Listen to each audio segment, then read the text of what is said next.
Hello, good to see you. Thanks for having me. How does it work? What is this World Cup? Well, it's the 17th one, so it's been 17 years that it's happening. It happens every year, different host nation each year, just like the regular World Cup, except it's every year. And I got involved with an organisation called Street Football Wales, which is the organisation that puts the Welsh teams forward each year, men's team and women's team. And that's an organisation that creates football tournaments and leagues for people who've experienced homelessness or social exclusion, you know, over the last period of time. So I've been involved with them for about 4 or 5 years, and I thought they were a fantastic organisation because, of course, they're getting the football is the hook. That's what draws people in. Then you can get services to people. People start to feel connected. They make friends. They become part of a team. No judgment or stigma. Get a bit of self-confidence and that kind of stuff. And I saw that that was a transformative thing. And then I found out that there's a World Cup that happens every year. So I went to Oslo for the first Homeless World Cup that I'd been to a couple of years ago. And I saw what it's like for people to put the jersey on to represent their country. You know, people who've been on the outside for so long, feeling like they're representing their country. And I've seen how it's changed lives. So I thought, well, I want to be part of this.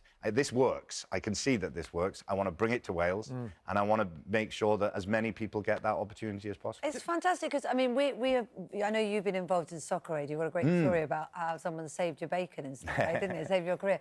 But we've been very involved in it here. Obviously, Ben Shephard for a long time, and Susanna and Piers headed up the 2 teams this time.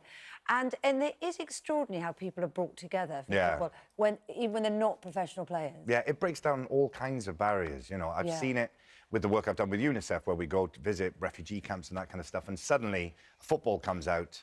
People are smiling and laughing no matter what the circumstances are, and it gives a bit of hope. It opens the door, you know, and it allows change to happen. And that's why I think the Homeless World Cup is such an amazing event, because it actually does create change for people. Yeah, just tell us about those. You talk about self-esteem. What is the change that you've seen from the sort of these... I mean, the players, they're homeless, and what is the change for them? What's the for instance, here's an example. So I was talking to someone the other day, and he said to me, when I was at my worst point, when I was at my lowest, I come out of prison, I was homeless, I was having addiction issues, mental health issues, and I used to wander around in Butte Park, which is in Cardiff, because I had nowhere else to go, nothing else to do. That was at my lowest point. And he said to me, next week, I'll be going back into that same park, but now I'm the coach of the Welsh men's team. Wow. I've got a full-time job, I've got a home, I've got a partner who I met last year at Mexico's Homeless World Cup. My life has completely changed. And you can see that that's what happens. People are given an opportunity and they take it. It almost gives them a purpose, doesn't it? It gives them some self-respect. Well, there's so much judgment and stigma around things like homelessness and social exclusion, you know, and suddenly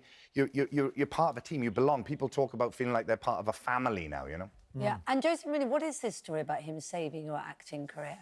Jose Mourinho? Yeah. So when we were doing Soccer Aid, I managed to fracture my elbow whilst we were doing training. Okay. And so I'd said to everybody, look, I'm going to play, but only for 5 minutes, because if I do anything to this elbow, that's my, you know, I'll be in hospital having an operation or something. So I go on, and I didn't come off after 5 minutes. I stayed on for about 20 minutes. And there I saw the England team coming at me, and I thought they're going to go for this. And Mourinho ran on and tackled Ollie Murs so that I wouldn't get into a tackle with him. And there you were, able to perform with a good right arm from there on in. Wow! Look at that is a good action. So, you've done so much.